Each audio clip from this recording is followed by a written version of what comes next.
The Saturday afternoon Lin Xinyan asked me to fix her computer. The sky was overcast. She put her silver-gray laptop on the coffee table while taking a call. Her voice low, soft as cotton. Okay. I'll confirm with you later. She hung up, slipped on her jacket, and said, I'm stepping out for a bit. Take your time. No rush. The door clicked shut. The apartment went quiet. I sat on the couch for a while. The laptop screen was still on. Its lock screen showing a photo of us from last autumn at the mountain. Red leaves. Sunlight. Her laughing with her arms around my neck. I used to look at that picture and feel warm. Today it felt strangely foreign. Maybe it was the tone she'd used on the phone. She never talked to me like that. I opened the laptop. The crash wasn't serious. Boot sector issue. A startup disk repair would fix it. While backing up her files, I habitually copied out her documents and pictures folders. Then I saw the WeChat local cache folder. I didn't go looking for it, but it was right there. A name that jumped out at me. My finger hovered over the trackpad for 2 seconds. I clicked. All the chat logs were cached locally, sorted by most recent contacts. The pinned one had a 2-character note. Mr. Zhou, Lin Xinyan, and I had been together 4 years. In those 4 years, she never let me touch her phone. Privacy. She said. I respected that for 4 years. But today she'd handed me her computer, and the WeChat cache was right under my fingers. I thought about it for maybe 30 seconds. Then I clicked in. The log started from last October.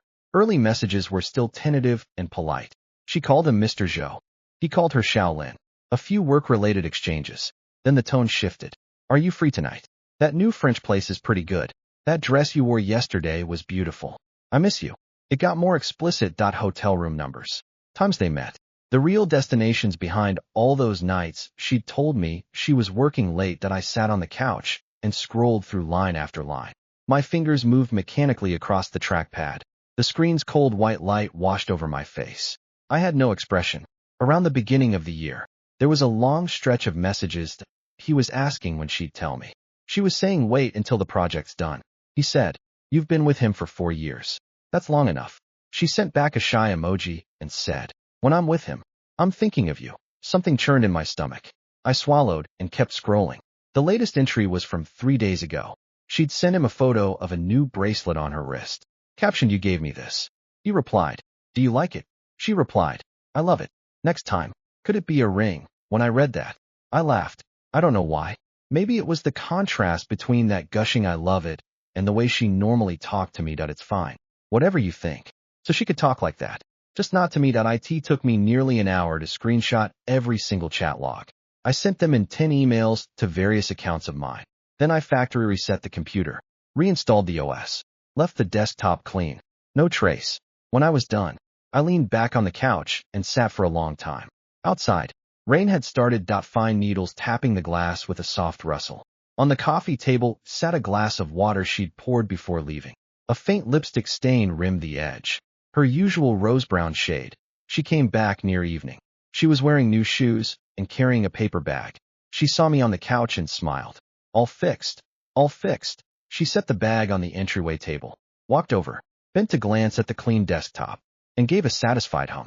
What do you want for dinner? I'll make noodles, Lin Xinyan. I said. Sit down. She glanced at me, her smile still lingering, but her expression faltering. What's wrong? Sit down. She set her bag down and sat across from me. Between us sat the freshly repaired laptop, its screen dark like a silent mirror. I pulled up the screenshots on my phone, flipped to the first page, and slid it across the coffee table to her. She looked down at the screen.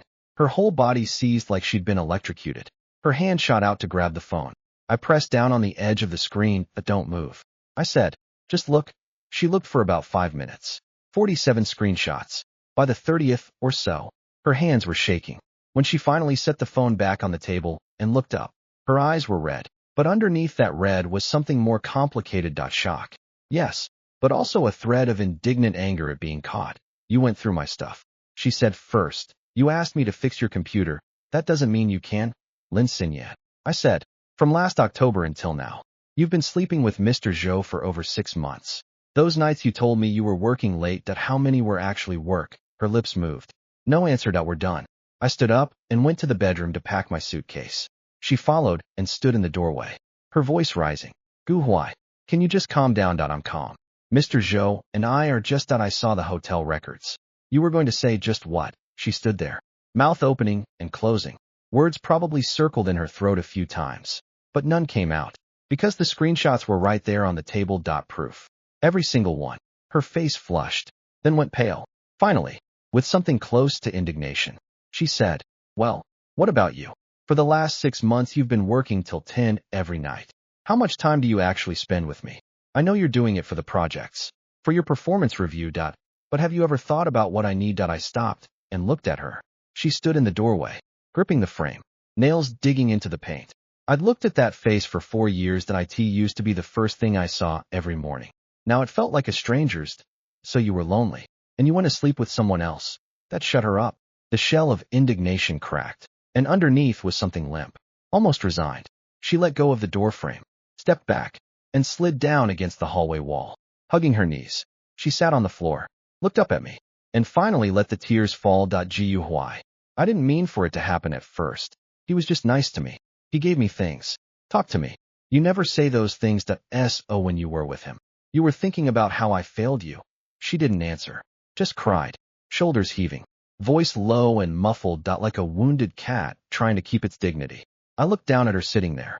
For years ago, on the night we got together, she'd been sitting on the floor like this, looking up at me. Back then she'd said, "Gu Huai, you have to be good to me forever." I crouched down to her level.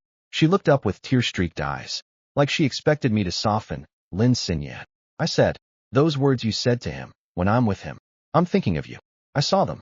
You don't have to think about anyone anymore." I stood up, zipped my suitcase. It wasn't big, just a few clothes and daily essentials. Most of the stuff in this apartment was hers or ours. I didn't need to take much. She scrambled up and grabbed me from behind, wrapping her arms around my waist. Her face pressed into my back, tears soaking a patch of my shirt. "Gu Huai, don't go. I'm sorry. Please don't go." I stood at the door, my back to her.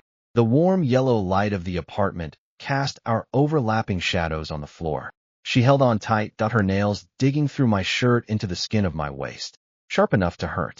I peeled her hands off, one finger at a time. Even at the end, her fingers curled, not wanting to let go. I said one last thing. "Lin Xinyan, I'm keeping the sweater you gave me. That's all I'm taking. Take care of yourself." I pulled the door open and walked out. As it closed behind me, I heard her shout my name. Then a dull thud. Something hitting the wall. I didn't look back. In the descending elevator, I leaned against the wall and watched the floor numbers tick down. The glass door reflected my own face, expressionless. But beneath that blank shell, something was churning, like water boiling under a lid. I pulled my suitcase to the gate and flagged down a cab. My phone buzzed out a message from an unknown number. "You're Gu Huai, right? I'm a friend of Mr. Zhou's wife. She signed divorce papers today too.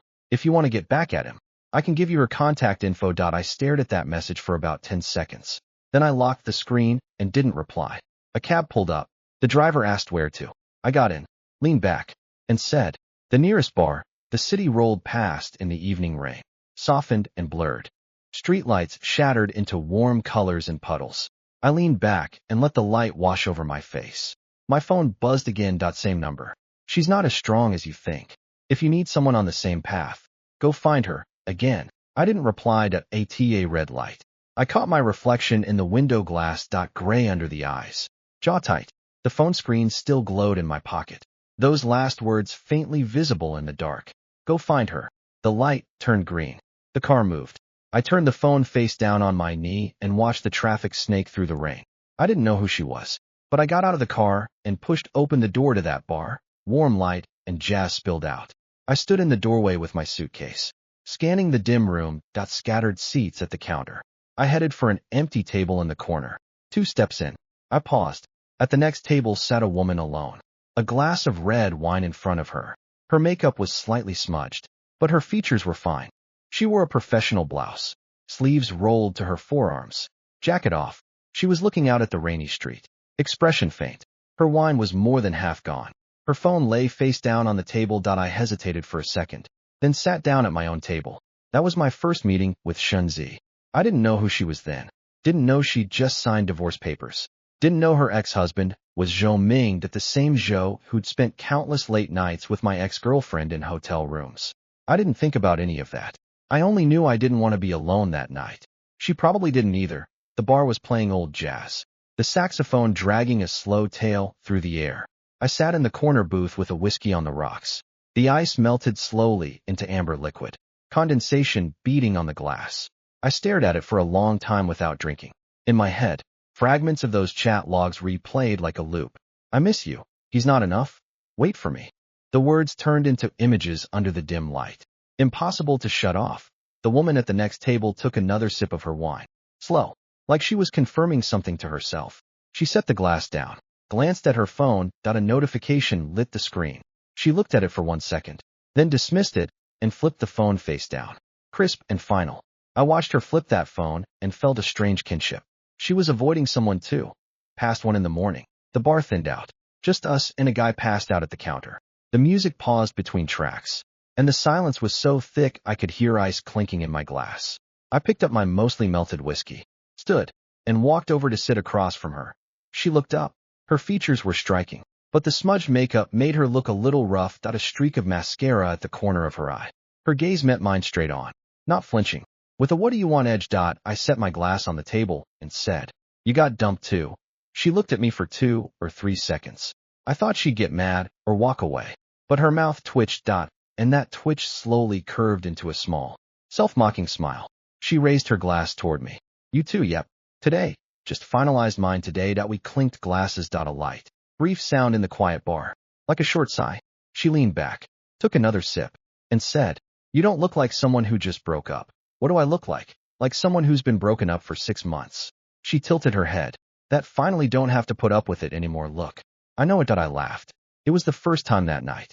My facial muscles felt stiff, like they hadn't used that expression in a while. "What's your story?" I asked. She set her glass down and traced a finger around the rim. When she spoke, her voice was flat, like she was telling someone else's story. "My ex-husband cheated with the new marketing director at his company. I signed the papers yesterday. He signed so fast I thought he was afraid I'd change my mind. Any regrets?" "Regrets?" She looked up. "That I didn't do it 2 years earlier." After that, she was quiet for a moment. Then, as if something occurred to her, she flipped her phone over and glanced at the screen. In that flash, I caught her lock screen photo. Her and a man, smiling together. I didn't get a clear look at his face. She looked at it for a second, then flipped the phone back down, like she didn't want that image in front of her anymore. "Your turn," she said. I pulled out my phone and showed her a screenshot. "1 line from the chats. When I'm with him, I'm thinking of you." She read it, pushed the phone back, and let out a breath. She actually said that. She never talks to me like that. "When did you find out?" "Today afternoon." She asked me to fix her computer. She put her glass down and looked at me seriously. In the dim, warm light of the bar, her eyes were especially bright, like 2 polished chips of amber. "You found out this afternoon, and you're out here with a suitcase tonight." "Yeah, that's pretty clean," she said. "When I found out about my ex, I dragged it out 3 months before filing. I spent those 3 months wondering if I was the one who'd done something wrong." "Did you do anything wrong?" "Nothing." She laughed at herself. "Later I realized some people just like having one bowl to eat from and another one ready on the side. It's got nothing to do with you."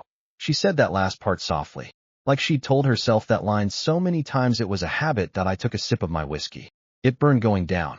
Outside, the rain kept falling, slanting against the glass, pulling the streetlight glow into distorted orange streaks. We talked until the bar closed. She told me how she'd met her ex-college alumni, startup partners, built a small company into a notable player in their industry. Then he fell for a younger woman who flattered him, made him feel young.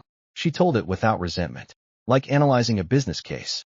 I told her about Lynn Sinyan, how clingy she'd been at the start, when she'd started pulling away, the late nights I'd sensed but refused to dig into. She listened quietly, nodding sometimes, saying once, "You're too patient." When the bar closed, we walked out. She put on her jacket and stood at the entrance waiting for the rain to let up. I stood beside her with my suitcase. The rain eased. Streetlights reflected off the wet pavement like shattered glass. She turned her head and asked, "Where do you live?" "I'll drive you." Short-term rental on the west side. "A bit far." "I'm a bit far too." "It's on the way." She drove a white sedan. Clean inside. A small wooden scented car fragrance sat on the dash. I sat in the passenger seat, suitcase propped between my knees. After a stretch of silence, she said, "What's your name?" Guhuai. She repeated it, like she was filing it away. "I'm Shinzi." A red light. She glanced at me. "What are you going to do now?" "Find a long-term place. Stabilized work." Haven't thought beyond that. Same. She looked ahead at the red light. Haven't thought it out either. Just get through today first. When I got out, she handed me a card. This is my number, in case you want to have another drink sometime. As I took it, my fingers brushed hers. Cold. She pulled her hand back, and as she rolled up the window, she added, same goes for you. Don't carry it all alone. The car pulled away, taillights blinking at the corner before the night swallowed them. I stood under the streetlight looking at the card. Dark gray paper, her name and a phone number. I noticed her right hand had trembled slightly when she handed it to me. Not from cold, the muscle reaction of too much emotion held too long. I pocketed the card and went upstairs. The hallway light in that short-term rental was dim. I fumbled for my keys at the door. Took a while to find them. Inside, I leaned my suitcase against the wall and stood in the dark for a moment. Then I turned on the light. Small room. Bed, desk, chair. Outside, old city rooftops and the silhouettes of distant towers. I sat on the bed and pulled out my phone. No messages from Lin Xin yet. The last one was still her don't go before I walked out. Nothing after that. I scrolled back to the unknown number. Go find her. I looked at those 3 words, then at the card in my pocket. Shenzi. Divorced today. I broke up today. We'd been sitting at neighboring tables in the same bar, drinking our own drinks, nursing our own wounds. If I hadn't walked over and sat across from her, we'd probably have remained strangers. But I did walk over. I turned off the light and lay down. The rain had stopped. Water dripped from the roof in a slow rhythm, like a slow clock. I closed my eyes. The 47 screenshots faded in the dark, leaving only Shenzi's last words. Just get through today, first. I'd get through today. Tomorrow, we'd see. I rolled over and buried my face in the pillow. It smelled of freshly changed laundry soap. Unfamiliar. Clean. Like a fresh page. Over the next 3 months, Shenzi and I kept a strange rhythm. Not quite dating, but we saw each other once or twice a week. Sometimes a simple dinner after work. Sometimes we'd each bring laptops to a cafe on a Saturday afternoon and sit side by side. She always ordered an Americano and flipped her phone face down before opening her computer. I noticed that habit and started doing the same. Our conversations deepened. From why are you still angry at him, to what do you imagine the next relationship will look like? She said she'd never again settle for someone who loved her while hedging his bets. I said the same. She took that in, looked at me with something I couldn't quite name. Like confirmation or a final appraisal before making a decision. One afternoon she said, my ex is having a wedding ceremony next Saturday with that woman. I got an invitation. Do you want to go? I put down my coffee. Would it make you feel better? I want to see it once. Then I can let it go. I'll go with you. She didn't say thank you, just nodded, but I saw her hand on the table tighten, then relaxed. On the wedding day, she wore a simple black dress, no flashy jewelry, hair loose, light makeup. I wore a dark gray suit. We walked into the chapel. Zhou Ming stood at the altar, holding the hand of a woman in white. I recognized her silhouette with one glance. Lin Xinyan, in a wedding gown. Her gaze swept the room, paused on me for less than a second. She didn't recognize me. Maybe it was the wedding makeup, or maybe she never expected to see me here. Shenzi watched the whole ceremony. She stood beside me, hands at her sides, expression as calm as if she were watching a movie that had nothing to do with her. When Zhou Ming said his vows, she even gave a slight nod. Like she was acknowledging something. After we walked out, she crouched on the steps and took deep breaths for about 10 seconds. I stood beside her, didn't try to steady her. When she stood, the makeup around her eyes was wiped clean. She looked at me and said, all right, let's go. I reached out and took her hand. Her fingers were cold, but she gripped back hard. I in the car on the way back. She stared out the window without speaking. Her phone lit up, and she glanced at it. Then she froze. She handed it to me. On the screen was a message from a contact labeled Lin Xinyan. It read, my husband said you brought a man today. Who is he? I looked at that name and felt cold all over. I looked at Shenzi. She looked back at me. We spoke at the same time. Your ex-husband is named Zhou. Your ex-girlfriend is Lin Xinyan. She pulled the car to the curb and put it in park. Hands on the wheel, staring ahead. I leaned back and stared at the ceiling. We sat in silence for a long time. Then Shenzi let out a short laugh. Like the universe had just told her a joke. So that night, she said, turning to me, when you sat across from me and said you got dumped too. We were dumped by the same pair of assholes. I finished the thought for her. She looked at me, and what I saw in her eyes shifted from shock to something unnameable. Like a wave hitting, then realizing there was still solid ground underneath. She laughed, leaning back in her seat. shaking her head. Gu Huai. I guess we picked up each other's secondhand trash. I laughed too. You're the secondhand trash? She slapped my arm. Not hard, but with a release that had been building up. Then she leaned back against her seat and looked at the roof for a few seconds. Quietly, she said, Gu Huai, there's something I want to do. Same. She looked at me. You go first. I want to start fresh. Really fresh. With someone. She looked at me for a few seconds. Streetlights filtered through the post-rain mist, warming her profile. She turned forward and said, her voice soft but distinct. Same. That night, she didn't drive me home. We sat in the car and talked for hours. The windows fogged up, and she drew a crooked smiley face in the condensation. Then looked at me. Gu Huai, how many times in a life do you get it just right? Just right for what? Just right. Same night. Same bar. Both holding a drink and not wanting to finish it alone. She thought for a second. And the people who dumped us were the same two people. Is that just right or just unlucky? When it's unlucky to the extreme, it becomes just right. I reached over and finished the smudged smiley on the window, making it whole. Cool condensation on my fingertips. I looked at that completed face in the dark and said, then let's keep going with this, just right. She didn't answer, but she rolled down the window a crack. Night air, damp with rain, rushed in and cleared the silence from the car. She started the engine. Let's go. I'll take you home. The car merged into the night, the city falling away on both sides, fragments of light flowing across the windows. I leaned back and watched those lights and felt something slowly settling into place. The week after the wedding, Shenzi and I started talking more frequently. Before it was once or twice a week. Now it was every day. Sometimes she'd message. Ran into that vendor again today. Annoying. Sometimes I'd send a photo of a nice sunset from my commute home. She'd reply with a shot of the moon from her window. No forced topics, just the rhythm of sharing small daily things. Like two people walking side by side, chatting about whatever came to mind. On Friday after work, she messaged, free tonight. I want to eat at that Sichuan place. I replied, what time? I'll come to you. She sent a pin and added, my treat. Got my bonus today. The Sichuan place was on an old street on the east side. Small front, but busy inside. Shenzi was already at a window booth when I arrived. A pot of chrysanthemum tea in front of her. She wore a loose cream knit sweater, hair in a low ponytail, looking much more relaxed than the first time I'd seen her. She pushed the menu over when she saw me. I ordered 3 dishes and soup. She added 2 more. You're in a good mood today. I said, the court issued the settlement agreement this morning. Property division is finally settled.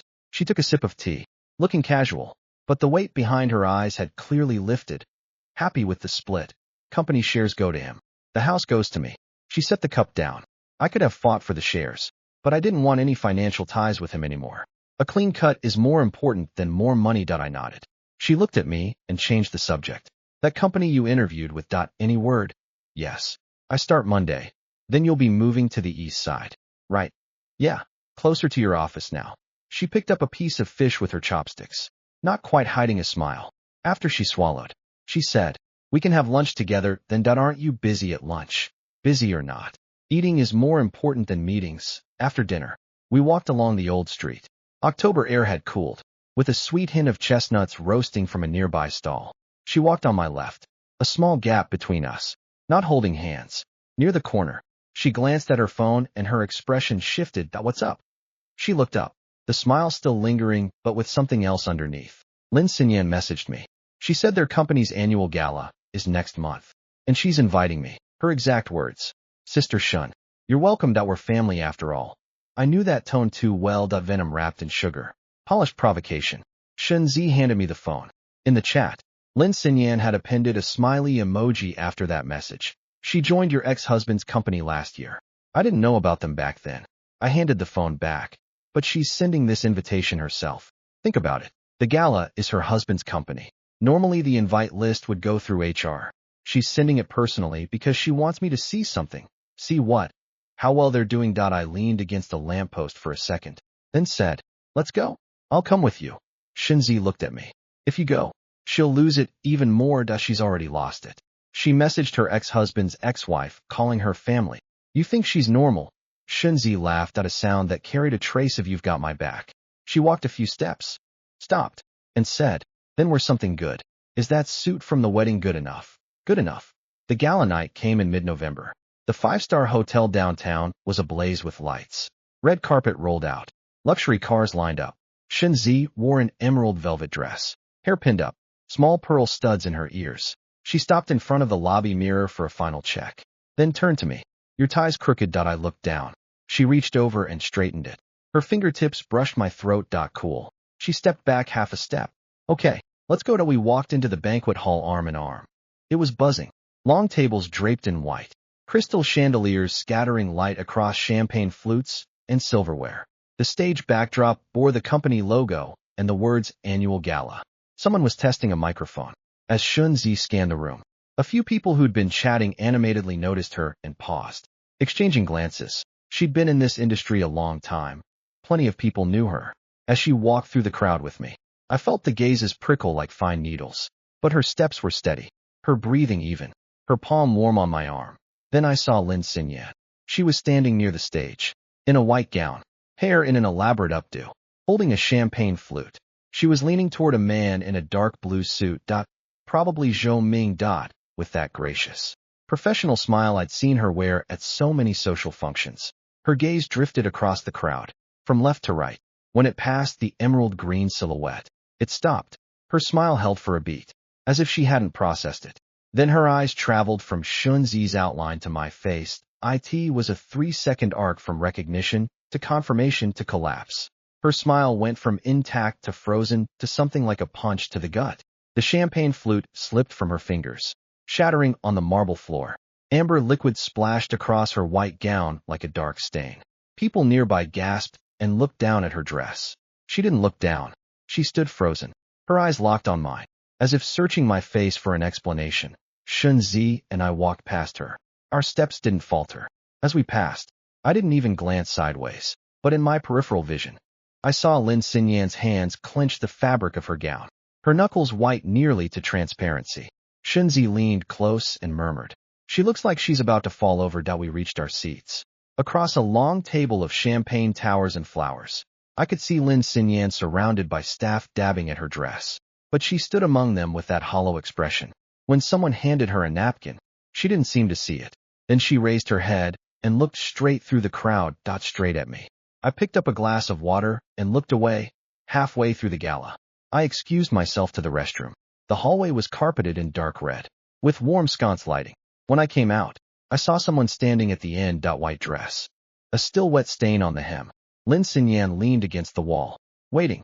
She saw me and flinched, then hurried over. Her heels clicked a frantic rhythm against the quiet corridor. She stopped in front of me and grabbed my sleeve. Her fingers were cold, gripping tight, like she was afraid I'd disappeared. Jiuhuai. Her voice was hoarse. "How are you with her? Do you know who she is?" "She's my husband's ex-wife." I looked down at her hand on my sleeve, then gently pulled my arm free. "I know who she is," I said. "She's my girlfriend. What else do you want to know?" She stared at me. The warm sconce light lit one half of her face, leaving the other in shadow. Her lips trembled, teeth chattering slightly. Then tears welled in her eyes and rolled down her cheekbones, catching the light. "Are you with her just to get back at me?" Her voice dropped, but the tremor bled through the edges. "You found her on purpose to make me sick, right?" "Guhuai. You know." I looked at her. "I'm with her. It has nothing to do with you, liar." Her voice spiked, echoing down the hall. "You just broke up. How could you suddenly She's doing this to get back at me. She divorced Zhou Ming, so she took my ex to mess with me. You too. Lin Xinyan." I cut her off. She stopped, gasping for air. Tears had smeared her eyeliner and mascara. That ruined face, here in the hallway, overlapped with the face of her sitting on the floor looking up at me months ago. And was completely different. Back then, she cried because she'd been caught. Now she cried because I'd left. And I'd left cleanly, to a place she couldn't reach. I'm with Shinzi. Not because of you. Not because of Zhou Ming. I looked her in the eye. Because I want to be with her. You don't need to invent reasons for us. The one we found is better than yours. The door at the end of the hall opened. Shinzi stepped out from the gala, stood a few feet away, and took in the space between Lin Xinyan and me. Then she walked over and stood beside me. She didn't say a word. She just stood there. Lin Xinyan watched that movement. Shinzi stepping into place beside me. Like she'd been struck. She stepped back half a step, her back hitting the wall. Her lips moved without sound. Then she slowly slid down the wall, her white gown pooling around her on the carpet, and buried her face in her knees. Her shoulders shook violently. Shinzi glanced at her. then said to me, "Let's go." They're about to cut the cake. I took one last look at Lin Xinyan on the floor. Her hair had fallen loose. Her earring was askew. Her hands curled on her knees were trembling. She used to tell me she was afraid of the dark. On those late nights, she said she was working. I'd message asking if I should pick her up. She'd always reply, "No need." I turned away. "Let's go." We walked back into the hall. Behind us, a short, choked sob cut off by the closing door. The gala was warm, golden, music soft, the hum of conversation rising and falling like tide. I picked up a fresh glass of water and took a sip. At the rim, a faint lipstick mark. I glanced sideways at Shenzi. She was watching Zhou Ming at the podium, expression calm. I took another sip, covering the print. The second half of the gala. The stage lights dimmed to a single spotlight on Zhou Ming. He stood in a well-tailored dark blue suit, hair immaculate, wearing the practiced smile of a successful entrepreneur at his own company event. He thanked the team, the partners, his family. At family, his gaze swept the room and paused on Lin Xinyan's empty seat. A flicker of hesitation. She hadn't come back. Shenzi sat beside me, drink in hand, relaxed. She leaned back in her chair, her knee tilted slightly toward me. Like her center of gravity had naturally shifted to this side. Her gaze on the podium was unreadable. Zhou Ming spoke for about 10 minutes. Last year's performance, key project breakthroughs, collective effort. He came to a major client renewal, and the screen displayed a set of charts with small text at the bottom. Acknowledgements. Xinghe Real Estate, project partner, long-term strategic partner. Shenzi's fingers tightened on her glass. She glanced at me, then back at the stage. Softly, she said, "The head of Xinghe Real Estate is my college roommate's brother." I made the introduction for their first contract. I looked at her. Her face was still calm, but I saw her thumb rub against the glass, like she was pressing down on something. Zhou Ming continued. He called the Xinghe renewal the company's most important milestone this year, emphasized the trust, promised deeper cooperation over the next 3 years. As applause rippled through the room, Shenzi set her glass down and stood. Her movement wasn't rushed, but it caught the attention of nearby tables. She smoothed her dress, tucked a strand of hair behind her ear, and walked toward the stage. She didn't go up. She stopped at the foot of the stage, directly in Zhou Ming's sight line, and looked up at him. The spotlight wasn't on her, but the main light was enough to define her silhouette clearly. Zhou Ming noticed her. His smooth delivery hitched for a beat. That half-second pause was loud in the quieting room. Shenzi spoke, not loudly, but her position and posture drew silence from surrounding tables. "Mr. Zhou," she said, "you just mentioned the Xinghe renewal. May I ask a question?" Zhou Ming's hand tightened on the microphone. His smile stayed on, but its warmth was gone. "Shun, Attorney Shun, we can discuss it after. Now is fine." Her voice was still steady, like she'd prepared it. "The first contract with Xinghe came through my personal introduction. At the time of negotiation, you and I were still legally married but already separated. The divorce agreement stated that client resources under each party's name belonged to that party. Would you consider Xinghe part of your accounts?" The room fell into dead silence. The spotlight still shone on Zhou Ming. His face went pale under it, then flushed an unnatural red. The microphone in his hand trembled. His Adam's apple moved. Shenzi waited 3 seconds, then smiled slightly. "If you'd like, I can compile the preliminary communications and call logs and send them to you. To avoid any future disputes." The "to avoid future disputes" was delivered in a tone so professional it sounded like a polite contract reminder. But everyone in the room understood exactly what she meant. Zhou Ming's face went ashen. He opened his mouth and managed one syllable. "You." The microphone squealed as it slipped in his grip. People started standing up, phones coming out. A few partner reps exchanged uneasy looks. Zhou Ming's assistant hurried to the stage to salvage the situation. But Shenzi was already walking back, threading through the stairs, her emerald dress tracing a quiet arc through the lights. She sat back down at our table, picked up her glass, took a sip, and said softly to me, "I held that in for 3 years, and that's all I needed." I looked at her. Her hand still held the glass, knuckles white, but she sat steady. The lights above softened across her shoulders and hair. Under the table, I reached over and held her hand on her knee. She didn't look at me, but she squeezed back. The gala ended early. No cake cutting, no final toast. People filtered out. We left through a side entrance, passing the lobby, where Lin Xinyan stood by the elevators. She'd stopped crying, reapplied her makeup, fixed her hair, but her face still had that drained pallor. When she saw us, Her whole body went rigid. But this time she didn't chase, didn't call my name, didn't cry. She just stood there watching us pass, her lips parting slightly, then closing. As the elevator doors closed, I saw her once more standing under the massive crystal chandelier, her white gown glittering. But she looked like a lantern whose light had gone out. The frame remained, but the fire was gone. On the way down, Shinzi leaned against my shoulder, her head resting lightly. Her breathing was even. She was probably exhausted. 3 years of held tension released in one night. A tightened string finally slack, her body adjusting to relaxation. I put my arm around her shoulder. She didn't say anything but pressed closer. Outside, the night hit us. Late November, cold enough to tighten the skin. Shinzi pulled her coat together, exhaling a white plume. I stood beside her, waiting for the car. Through the revolving door, I caught a glimpse of Lin Xinyan stepping out onto the steps. She stopped, watching us side by side. I didn't turn around. Our car pulled up. I opened the door for Shinzi, then got in.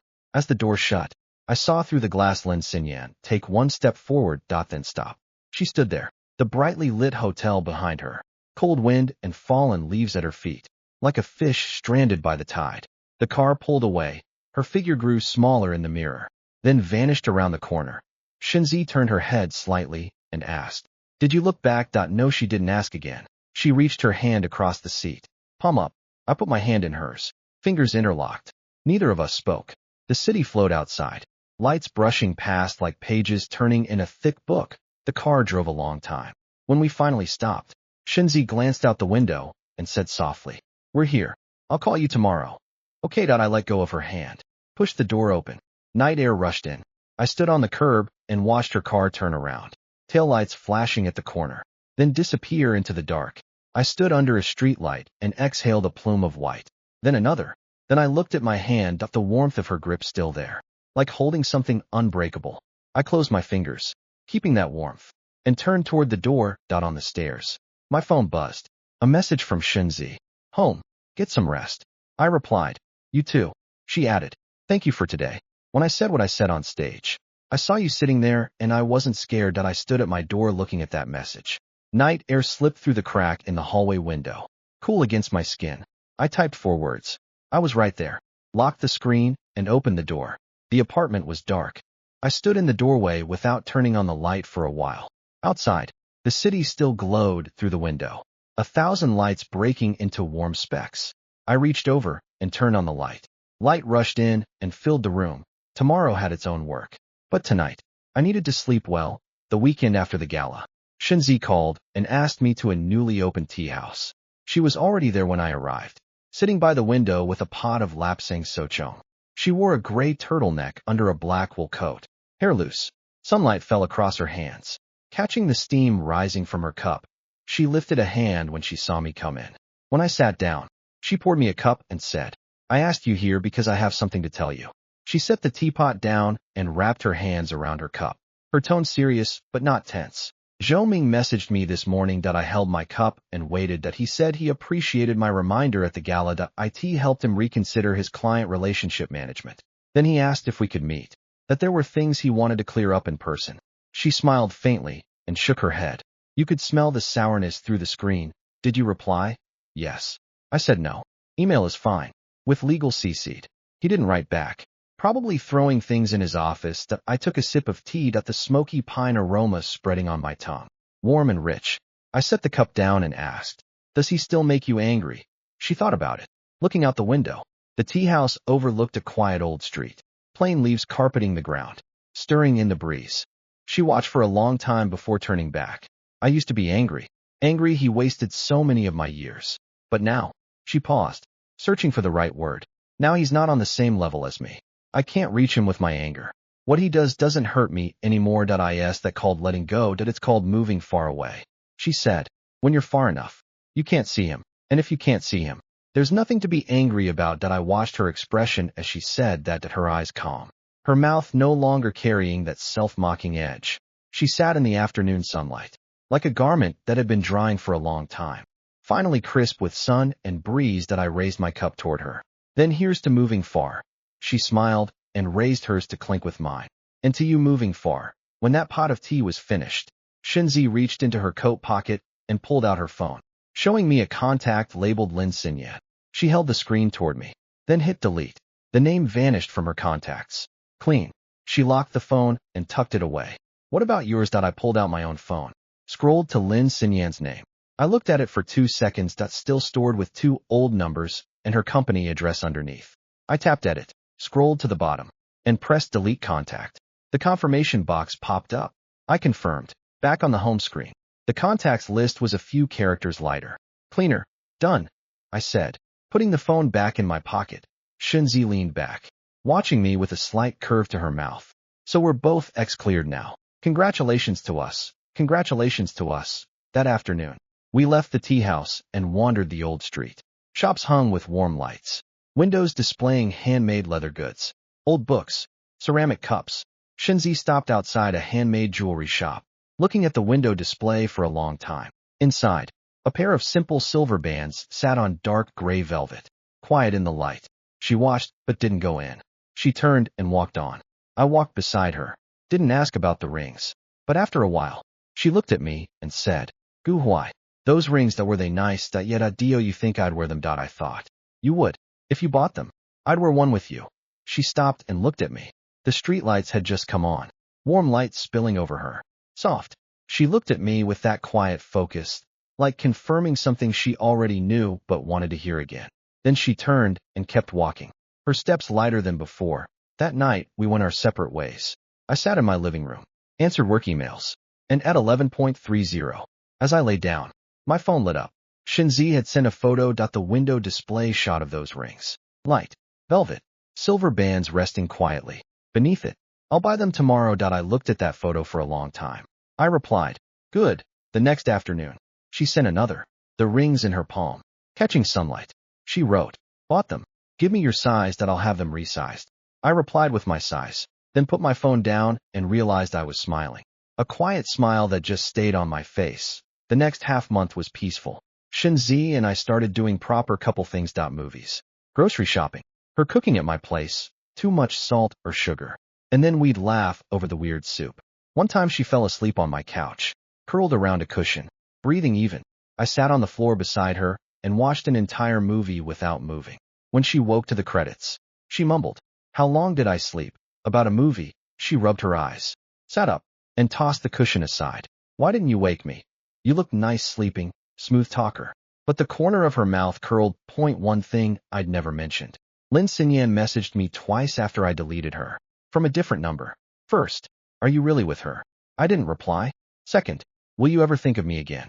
I stared at that one for a long time, then replied, I used to. I don't now. And I won't from now on. That number didn't message again. Shenzi probably knew. She didn't ask. I didn't tell. Some things don't need to be unpacked, like doors that don't need to be opened to check if anyone's still inside. One evening in mid-December, Shenzi asked me to hot pot. It was a cold night. She wore a thick down jacket, and when she came in and unwrapped her scarf, her nose was red from the cold. She set her phone on the table, face down, and ordered. After placing the order, she looked at me and said, Gu Huai, I have a question. Go ahead. How long have we been together? I thought. Counting from that bar night. Over 8 months. Counting from when we got together for real. 5 months. She nodded. Then she reached into her pocket and pulled out a small dark gray velvet box. She placed it on the table, not pushing it toward me, just in the middle. Within reach of both of us. It was the same color as the velvet in that shop window. I picked it up today. They resized them. She looked at the box, her voice softer than usual. I'm not pushing you to wear it right now, or to give me an answer right now. I just want you to know. I bought these. You can wear them whenever you're ready. No rush. I looked at the box on the table. Hot pot steam rose in the warm light. Her fingers rested on the edge of the box. Nails clean, fingertips faintly pink. I reached over, opened it. Inside, 2 silver bands lay quietly in the velvet indent. I took one out and looked inside. No engraving. Clean. I slid it onto my left ring finger. Perfect fit. Then I picked up the other one and looked at her. Your hand. She blinked. Then she reached her hand across, palm up. On her right ring finger was a faint pale line, the remnant of a wedding ring she'd worn for a long time. It was almost gone now. I slid the silver band down her finger until it settled neatly below her knuckle. She looked down at that ring for several seconds. Then she turned her hand, rotating it in the light. When she looked up, there was a glint in her eyes. It's on. It's on, I said. She rubbed the new ring with her other hand, then laughed suddenly. Gu Huai, don't you think we're kind of funny? First time we met. One freshly cheated on. One freshly divorced. Like two beat-up cardboard boxes that got thrown out. And now two beat-up boxes taped together. Oofed.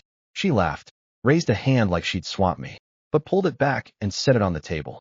The ring caught the light for a second. Now they're two fixed-up boxes. The hot pot bubbled, steam rising warm between us. She fished out a piece of tripe and put it in my bowl. I picked a piece and put it in hers. We ate quietly for a while. Outside, the winter night was cold, but the steam fogged the window, softening the streetlights. When we walked out after dinner, she slipped her hand into my coat pocket. We walked side by side toward the car, her fingers intertwined with mine. The silver ring pressed against my knuckle. Cool at first, then warmed by body heat. Gu Huai, she said as we walked. Let's go to the beach next weekend. I want to see the winter ocean. It'll be cold. I don't care. Okay. She squeezed my hand. The winter ocean was different. No summer's noisy colors. The blue was deep and settling, the gray rising. The waves hitting the rocks sounded deeper too, like something turning over underground. We drove down that Saturday morning. Before dawn, the highway was almost empty. Shenzi sat in the passenger seat, holding a cup of soy milk from a roadside stall, taking a sip and exhaling white mist, fogging the window with each breath. She drew a crooked cat in the fog, looked at it, wrinkled her nose, and smeared it away. What was that? I asked. Out a cat. That was me. You're uglier than a cat. Then why are you with me? She thought seriously. Because you drive in winter. I'm lazy. We arrived at the beach as the sun was rising. Winter sunrise is later. The orange line at the horizon spread slowly across most of the sky. Shunzi stepped onto the sand, zipped her down jacket all the way up, pulled her scarf tight, and took a deep breath. The wind tangled her hair. She didn't fix it. She just stood there watching the sun rise over the ocean. I walked up beside her. She glanced at me, her gaze moving from my face to the ring on my left hand. Then she looked back at the sea. Gu Huai. Yet I never told anyone this before. When I was with him, I always felt something was off. Not that he was treating me badly. It was more like two people eating at the same table, reaching into the same dish. But the food tasted different in each of their mouths. I listened. Then the night I met you, when you said you got dumped too, I suddenly felt like someone was finally tasting the same thing as me. She paused, drawing a small circle in the sand with her toe. So now I'm actually kind of grateful to Lin Xinyan. If she hadn't taken him, I'd probably still be sitting at that table, chewing on a different flavor for years. I reached over and tucked her wind-blown hair behind her ear. She turned to look at me. The wind made her eyes watery. Do you still hate her? I asked. She thought, then shook her head. No. Hate takes energy. I need my energy for living. We spent most of the day at the beach. Before leaving, she picked up a few smooth, sea-worn stones and put them in her pocket to put on her windowsill. I asked to see them. She opened her palm. The stones gleamed, polished by the sea in the low winter sun. I picked out the roundest one and put it in my own pocket. She said, you stole my stone. I'm taking one as a souvenir. She glared at me, but didn't ask for it back. On the way home, it was dark. She fell asleep in the passenger seat, her breathing soft and even, her face lit and shadowed by the passing highway lights. I slowed down, turned the heat up a notch. She must have felt it. She curled deeper into her seat. When we reached the city limits, she stirred, looking groggy. Are we there? Almost that I dreamed we were old. Still at the beach. She rubbed her eyes and sat up. Still winter. But your hair was white. That's a long dream. Not that long. She said, when our hair turns white, the ocean will still be here. I didn't answer. But I tucked that sentence away. The next weekend, I got a text. The number wasn't saved, but the opening words were unmistakable. Lin Xinyan. Using a new number. She'd probably deleted my old one and found it again. 3 lines. Gu Huai. I'm leaving this city. Wednesday. There's one thing I want to say to you. The things I did. Looking back, even I think they're ugly. You don't have to forgive me. Just consider this me telling you. No signature, but I knew who it was. I stared at that message for a long time, then typed 3 words back. Safe travels. She didn't reply. I deleted the conversation. Didn't save the number. The next Wednesday, I picked Shinzi up after work. She paused, buckling her seatbelt, then looked at me. Lin Xinyan messaged me today. What did she say? Shinzi smiled, a hint of surprise in it. She said, Sister Shun, I'm leaving. Wishing you well. And you replied, yeah? Take care. She looked at me. Do you think that was too short? No. It was just right that we went to our usual Sichuan place. After ordering, Shinzi pulled out her phone and showed me a photo she'd taken that morning. The ginkgo tree outside her office. All yellow, leaves carpeting the ground like gold foil. I walked over the leaves on my way to get coffee. Crunch, crunch, like stepping on cookies. I said. How old are you? Old enough to step on leaves. Midway through the meal, I set down my chopsticks and looked at her. Shinzi. Yeah. How many people do you think a person loves in a lifetime? She thought. Depends on how you define love. When I was young, I thought love was the biggest thing. Sky falls. You still love. Later I realized the sky can fall, and you don't necessarily have to hold it up with love. She picked up a piece of fish and put it in my bowl. I loved Zhou once. I don't love him now. I love you. She blinked after saying it. Like she'd let something slip she wasn't sure how to say. Then she looked down and kept eating. But the tips of her ears turned red. I noticed that red, and I reached over and picked the garlic clove out of her bowl. She didn't like garlic. She always asked the waiter to hold it. But this place always had 1 or 2 cloves in every dish. She saw me take it away, her mouth curving in a small smile. When I walked her home that night, she stood under the streetlight, pulling her coat collar together, and said, Gu Huai, come over for dinner next weekend. I'll cook for you. You don't cook. I've been learning for a week. She said, I only know scrambled eggs with tomato and pan-fried fish so far. I'll cook. You help, fine. She smiled, backed up a couple steps, and turned away. After a few steps, she turned back. Keep your ring on. I looked down at the silver band on my left hand. Catching the streetlight, I raised my hand, wearing it. She gave a satisfied nod and walked on. I stood under the light for a while, watching her turn into the gate and disappear behind the trees. Night air blew from the corner. Cool, but my fingers in my pocket were warm. I looked at the ring again. Inside. No engraving. Clean. But I knew what that ring meant. It meant someone had taken the time to put it on my finger. It meant when she thought of a winter trip to the ocean, she thought of me. It meant I didn't have to keep looking back over my shoulder, because there was someone ahead on the road with me, someone to watch the lights with, someone to pick up stones with by the sea. Winter was cold, but there was a hand in my pocket. I turned and walked toward my car, each step steady. My phone buzzed. Shinzi. Home. Breakfast ingredients in the fridge. Come over tomorrow. I replied. What time? She replied. Whenever you wake up. I locked the screen, got in the car, and as I started the engine, a slow old song played on the radio. Familiar tune. Couldn't name it. I hummed a few notes as the car slid into the night. The city was quiet in the winter dark. Lights were on in every window, each one sheltering someone's life. I'd once thought my own light had gone out, that no amount of twisting would get it back. But now it was on, and beside it, another light had come on. When 2 lights burn side by side, they illuminate each other, and you can see the road a little farther ahead. By the end of winter, Shinzi's cooking had expanded from scrambled eggs and pan-fried fish to braised ribs and steamed sea bass. The ribs were sometimes too salty, the base sometimes overcooked, but every time she set the plate down and wiped her hands on her apron, she'd look at me with that okay, try it expression. I'd take a bite and say it was good. And she'd smile.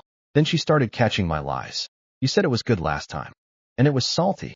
I said salt makes it go with rice. She said I was stubborn. I said I learned it from her. One weekend, I went to her place for dinner. She'd made a pot of rib soup, simmered 3 hours until the meat fell off the bone and the broth was milky white. When she brought it to the table, her face wore a clear this time it's got to be good pride. I took the first sip. It was actually good. When I looked up, she was watching my face. And after I kept drinking, she smiled. How is it this time? This time it's really good. She ladled a bowl for herself and sat beside me. We ate side by side at her table. Outside, the spring evening sky was gray-blue, lights starting to come on in distant buildings. After a few spoonfuls, she put her bowl down and turned to me. Serious? Gu Huai? Yeah. When you said you wanted to start fresh with someone, were you serious? Serious. She looked down at the oily surface of her soup, tracing the rim with her finger. What if I said I want to stay with you forever? Would that be too fast? I thought. No. From the night I walked out with that suitcase. It took me a year to figure it out. Speed doesn't matter. It's who it's with. She looked at me without speaking. The sky outside shifted from gray-blue to blue-purple. Half a pot of rib soup still steamed on the stove. She put down her bowl and reached over. Palm up. I put my hand in hers. She held on. Her fingers cool, but firm. Gu Huai. She said, let's get married. I looked at her. She sat at the table in a light gray sweater, hair in a low ponytail, spring twilight light on her shoulders. She wasn't in an emerald velvet dress under a spotlight. She was at her own dining table, in front of a pot of soup that had simmered 3 hours, asking in the most ordinary tone something she'd thought about for a long time. Okay, I said. She blinked, like she'd been bracing for let me think about it, or it's too fast. But I said okay. Then her mouth slowly curved. She pulled my hand to her cheek, her skin warm against my cool fingers, like a piece of soft flannel. She closed her eyes for a second, and when she opened them, they were bright that you're not going to hesitate. Hesitate about what? What if we'd... There's no what if. I said, Shinzi, I already hesitated once. I hesitated for 4 years, and by the time I stopped, someone had pulled the chair out from under me. I'm not hesitating this time. She looked at me, her eyes rimmed with red. She sniffled and laughed. Okay, then tomorrow we start looking at wedding rings that we already have rings. I raised my left hand. She looked at her own matching one, then shook her head. Those were we're together rings. Wedding is different. What's the difference? She thought, looking for the right words. Those that I bought. The new ones that we buy together, after dinner. She did the dishes, and I stood in the kitchen doorway watching her. Water running, her blue apron tied around her waist, back soft in the kitchen light. When she turned and saw me still there, she flicked water at me. What are you standing there for? Watching you do dishes. Nothing to see. Good to see. She flicked more water at me. I dodged, but not all of it. She walked past me into the living room, saying, You've really gotten smooth. First time I met you, you barely said a word. I thought you were a brooder. I drank a lot that night. And tonight, no alcohol. I sat beside her on the couch. Tonight I'm sober. She leaned back and looked at me. The TV was on but muted. Its silent flicker. She reached over and turned it off. The room went quiet except for the distant hum of the city and our breathing. She said, If you hadn't walked over that night, where do you think we'd be now? I don't know. I said, Maybe you'd still be drinking alone. I'd still be drinking alone. 2 lines running parallel, never crossing, but they crossed. Yeah, they crossed. She leaned over and rested her head on my shoulder. I put my arm around her. We sat in the quiet living room. Outside light filtering through the blinds, striping the floor with long, thin bands. I smelled the floral scent of her shampoo. Faint, she said softly. We'll pick the rings next week. Okay, then we'll go to the beach. Not for stones this time. What then? Seashells. There aren't many in winter, but the ones you find are good. Okay. She quieted on my shoulder, her breathing evening out. I glanced down. She'd closed her eyes, her eyelashes casting a small fan shadow on her cheeks. I stayed still, letting her rest. The room was quiet. The stripes of light moved slowly across the floor, like time itself walking. The next week, we went for the rings. Sunny day. She wore a white light jacket, her hair braided loosely. She had a little more ceremony about her than usual. The saleswoman guessed as soon as we walked in. Smiling. Wedding rings, Shinzi nodded. We spent nearly an hour at the counter, trying on over a dozen pairs. Some too flashy, some too plain, some fitting well, but the engraving spot wasn't right. Finally, she chose a pair of platinum, matte finish bands, with room for engraving inside. She asked me what to put. I thought for a moment, then said, Second round. She blinked, then laughed. Yeah, that's it, she told the saleswoman. Put that. When we paid and walked out, she was a few steps ahead, the small bag in hand, her steps lighter than usual. I watched the little sway of her braid and remembered that night over a year ago when she stood at the bar entrance handing me her card, red-rimmed eyes, but no tears. Trembling hand, but steady hold. Neither of us knew then how this would turn out. But it happened. One piece at a time, one meal at a time, one message and one ring at a time. Building into this shape, she stopped and turned. Walk faster. I caught up and fell in step beside her. She took my arm, glanced at me, then ahead at the sycamore trees sprouting fresh green in the spring breeze. She exhaled. The weather's nice, yeah? Next week at the beach. Shouldn't be cold. Not cold. She held my arm a little tighter. We walked along the spring street, the small ring box in my left pocket making a faint bump under the fabric. I touched that bump. Shinzi saw it, but said nothing. She put her right hand in the same pocket, next to my left. Our fingers met and clasped. The new rings, not yet engraved, waited quietly in the other pocket. For a warm spring weekend. For a winter sea to become a spring sea. For 2 people who'd packed up their pasts to walk together toward the next step. The wedding was set for the end of spring. Small. Not a big production. Not many guests. A few of Shinzi's trusted friends, plus her college roommate, the one who'd introduced the Xinghe real estate connection. Her last name was Yang. She had a loud laugh and, the first time she met me, slapped my shoulder hard enough to make me stagger half a step. So you're Gu Huai. Shenzi's been talking about you for 6 months. That I looked back at Shenzi, who was covering her mouth with a laugh. My side had fewer people. My mother wasn't well and couldn't travel, but my best friend flew in to be my witness. 2 college classmates rounded out the table. Total, less than 30. We booked the upstairs private room at that Huayang restaurant on the west side. That no florist installed flower walls or crystal chandeliers. Just a string of warm bulbs and white roses she'd picked from the flower market herself the night before the ceremony. She was changing in the next room. I stood at the end of the hall by the window, watching the street below. Spring was almost over. The sycamore leaves had grown full, rustling in the breeze. I turned the new ring on my finger. Platinum. Matte. Engraved inside with second round. It fit just right. The door opened. Shenzi stepped out in a simple white dress. Knee length. No veil. Hair loose with a single white flower tucked behind her ear. She didn't rush. Her heels made soft, steady sounds on the wood floor. She stopped in front of me, looked down at her dress, then up at me. A little nervous. A little. How does it look? Beautiful, I said. She smiled, then handed me the small bouquet of white roses she'd been holding. Hold this. My hands are shaking. Yes, I took them. My fingers brushed hers. Warm, slightly damp with nerves. I held her fingertips. Don't be nervous. These are all your people. That's why I'm nervous, she said. If I didn't know them, I wouldn't be. Then pretend they're strangers. I can't. She took a breath.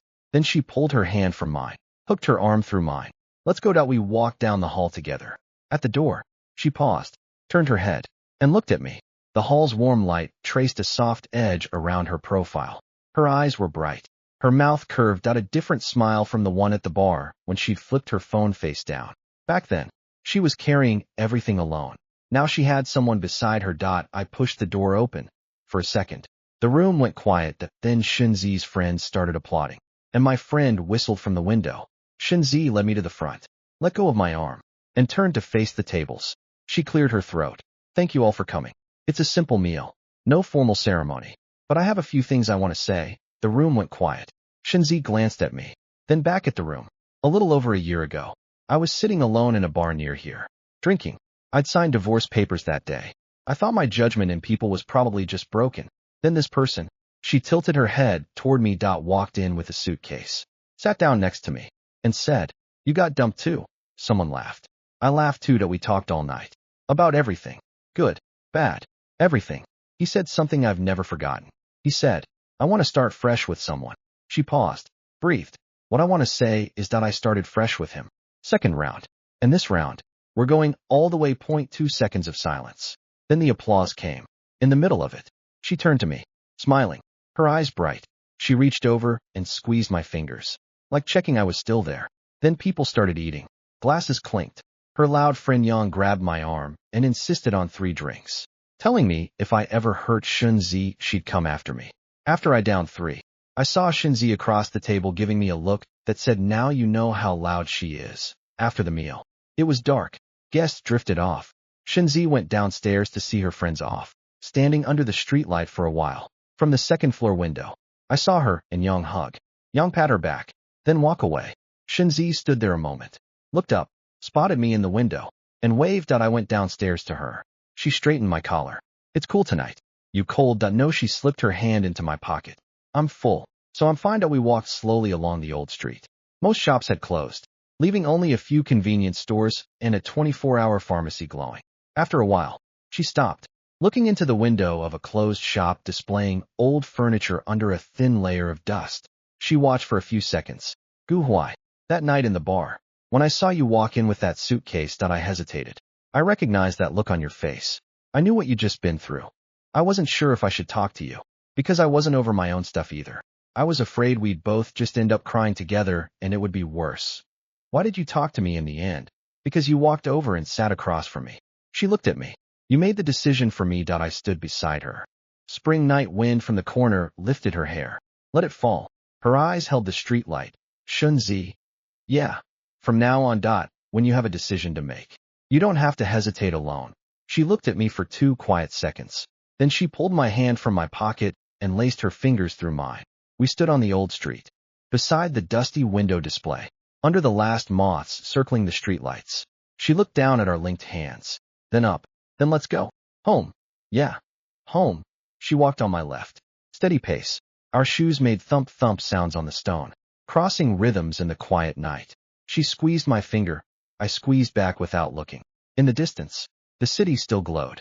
Those lights spread across the dark blue sky like a warm river. We walked along its bank, hand in hand, unhurried. My phone buzzed in my pocket. I didn't check it. Neither did she. We walked up past closed shops, past the convenience store, past a late-blooming cherry tree shedding white petals in the breeze, a few landing on her shoulder. She didn't brush them off. Guhuai. She said as we walked, "What do you want for breakfast?" "What do you want?" "Egg pancake. From that place on the corner. Then we get up early." "What if I can't get up? I'll go buy it." "You eat it when you wake." She squeezed my hand tighter and walked a little closer. Spring wind came from afar, warm and damp, carrying the smell of growing earth. I glanced at her. She glanced back. Streetlight fell between us, warming each other's faces. She smiled. Small, brief, but real. We walked some more. In my pocket, her thumb traced circles on the matte surface of my ring, over and over. After a long while, she said softly, "Guhuai." Second round. When. I held her hand tight. "Walking in the spring night." "Yeah," I said. "When?"